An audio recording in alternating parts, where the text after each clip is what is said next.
Jadi ada 3 tingkatan syurga. Pertama, syurga yang Allah Ta'ala bagi kepada ahli fitrah ataupun budak-budak yang mati kecil-kecil, nombor 1. Nombor 2, syurga yang Allah Ta'ala bagi kepada orang yang beriman, yang matinya masuk ke dalam neraka dan dikeluarkan daripada neraka, dimasukkan ke dalam syurga. Yang ketiga, syurga yang disediakan kepada orang yang berbuat amalan. Makin tinggi amalan dia, makin banyak amalan dia, makin tinggilah martabat dan makam syurganya.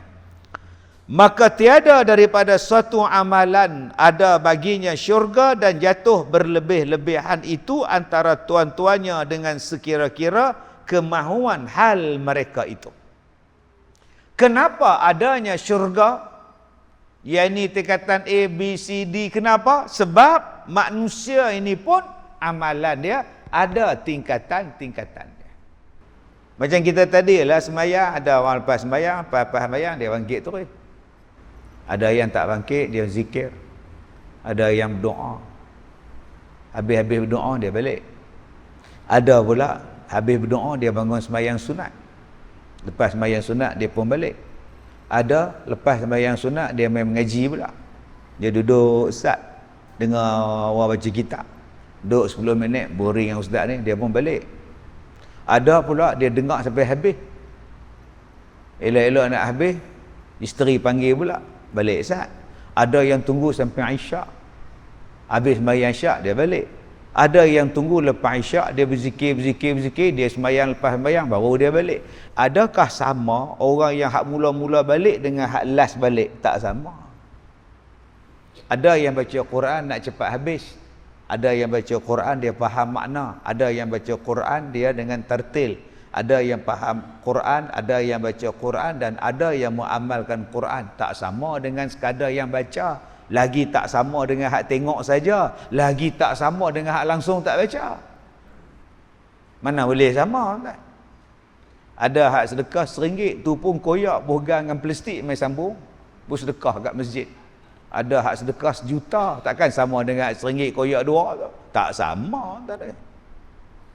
Ada orang yang belah mak dia, basuh berak mak dia, basuh kencing berak, lap mandi, suap makan mak dia.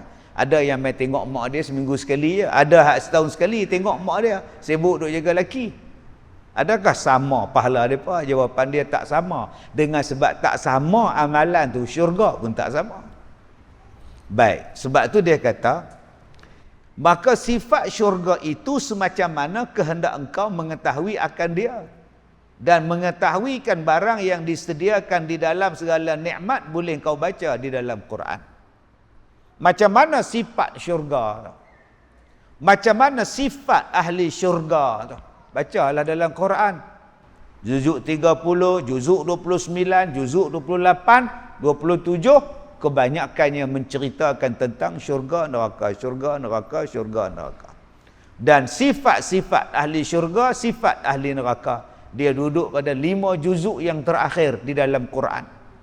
Sampailah kita baca juzuk 30, amma yatasaalun anin naba'il azim, semua tu semua dia cerita bab syurga, bab neraka, bab kiamat dan sebagainya. Bacalah di dalam Quran, kerana tidak ada di belakang keterangan Quran itu keterangan yang lebih lagi. Dan bacalah olehmu akan firman Tuhan, waliman khafa maqama rabbih jannatan. Sampailah akhir surah Ar-Rahman, bacalah surah Waqiah dan lain-lainnya daripada segala surah, merupakan cerita-cerita tentang kiamat, cerita-cerita tentang syurga, cerita-cerita tentang neraka. Tuan-tuan yang saya muliakan, bila kita baca tentang syurga, bila kita baca tentang neraka, sifat orang yang beriman, dia duk teringin. Hak dunia ni tak ada apa dah. Tapi bagi orang yang tak baca, dunia ni lah yang terbaik pada dia. Nikmat yang terbaik pada dia, dunia. Rasa sayang, rasa cinta, rasa tak mau lepas dengan dunia. Padahal dunia ni ada apa? Yang akhirat ni yang kekal. Yang nikmat yang sebenar-benar duduk di syurga. Tapi sayang, ada manusia yang tak mau lepas dunia ni. Tak mau lepas, ada jawatan kalau boleh sampai mati nak bawa. Tak mau lepas bagi pada orang lain. Harta ni tak nak kongsi dengan orang lain. Kalau boleh dia seorang nak pulun. Semua dia rasa dunia ni dia punya. Padahal bila-bila masa kita ni boleh diputuskan nyawa dan berpindahlah kita ke alam yang satu lagi. Dan jika engkau hendak ketahui tafsil segala sifat syurga itu, ambil daripada hadis-hadis Nabi. Kalau kau nak jelaskan lagi sifat syurga, Nabi menerangkan dia. Kalau nak baca tentang syurga, baca dalam Quran. Nak lagi jelas, Nabi terangkan ada dalam hadis Nabi. Maka bolehlah kita perhatikan sekarang tafsilnya. Kemudian daripada engkau tatap dan perhatikan atas jumlah-jumlahnya, maka itu pun tafsil yang dia katakan tafsil. Sebab pun dikatakan begitu kerana macam mana mau diliputi oleh pengetahuan kita akan syurga itu atas jalan tafsil yang hakiki, padahal Tuhan telah berfirman. Kata dia, kalau kau nak tengok apa dia yang dikatakan syurga tu, nak baca tentang syurga, kau baca hadis. Tetapi apa yang hadis duk cerita pada hang tu pun tak boleh nak sampai pada hakikat pengetahuan tafsil yang sebenar-benarnya. Kerana apa? Kerana Allah berfirman, "Fala ta'lamu nafsun ma ukhfiya lahum min qurrati a'yun." Maka tiada seorang mengetahui akan barang yang aku taruh, yang aku sembunyikan bagi mereka itu daripada penyejuk mata hati. Surah As-Sajdah ayat 17. Walaupun Nabi cerita rupa syurga macam ni, rupa syurga macam ni, wajib kita percaya. Tapi kita tak boleh nak bayang macam mana. Macam mana rupa dia? Bata dinding daripada emas, kata Nabi. Syurga tu dinding dia, bata dia daripada emas dan perak. Kita boleh dengar dan kita wajib percaya. Nabi kata dinding dia daripada emas dan perak. Adakah emas macam dunia?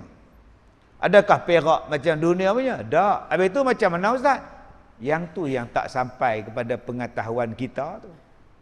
Yang tak tahu tu, tak dapat kita nak bayangkan macam mana.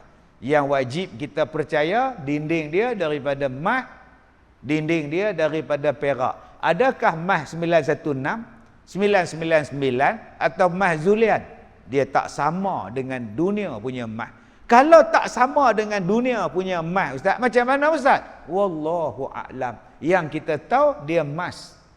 Macam susu lah. Sungai dalamnya mengalirkan air susu, mengalirkan air arak. Adakah susu lembu kita Ustaz? Enlin kita ke? Dash lady kita ke? Tak. Habis itu susu macam mana? Susu hak dalam pengetahuan Allah. Rasa dia macam mana? Sudah pasti tak sama dengan susu dunia. Arak ke Ustaz? Dia arak, tapi dia tak mabuk. Arak apa tak mabuk Ustaz? Mana kita tahu? Dah dia kata macam tu lah. Tak dapat nak sampai kepada otak kita ni. Bila tak sampai pada pemikiran kita, macam mana Ustaz? Macam mana apa? Hang buat amalan banyak-banyak, nanti hang rasa dalam syurga. Hang tanya aku pun aku tak tahu nak jawab. Yang kita duk baca ni, hak Nabi duk kata. Sebab pengetahuan tentang benda itu di sisi Allah. Allah kata, "Ma ukhfiya lahum min qurrati a'yun." Aku simpan pada kamu. Aku simpan benda ni daripada pengetahuan kamu. Ma ukhfiya. Aku simpan daripada pengetahuan kamu. Aku saja yang tahu. Nanti bila kamu masuk dalam syurga, baru kamu nampak macam mana yang aku sebut ni. Kemudian di dalam itu tersebut pula